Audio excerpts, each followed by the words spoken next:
संगमनेर तालुक्यातील वरळी पठारजवळ तमाशा मंडळाच्या कलाकारांवर हल्ला करून 2 लाखांची रोकड काही समाजकंटकांनी लुटली होती।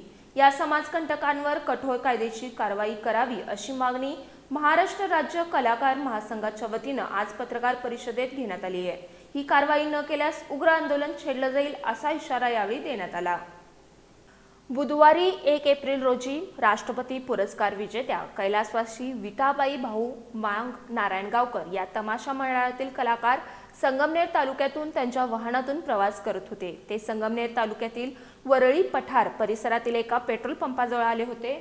त्याच वेळी त्यांच्या वाहनाच्या आडवी वाहनं लावून काही हल्लेखोर समाजकंटकांनी या तमाशा मंडळातील चालकासह पुरुष आणि महिला कलाकारांना बेदम मारहाण केली होती।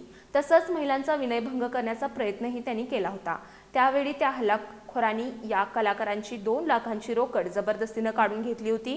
या हल्लेखोर समाजकंटकांवर कठोर कायदेशीर कारवाई करावी अशी मागणी महाराष्ट्र राज्य कलाकार महासंघाच्या वतीने संस्थापक अध्यक्ष अनिल मोरे यांनी आज पत्रकार परिषदेत केली। कलाकारांवर हल्ला करणाऱ्यांना 2 वर्षांचा कारावास आणि 5 लाखांचा दंड भरण्याचा कायदा मंत्रिमंडळात करावा।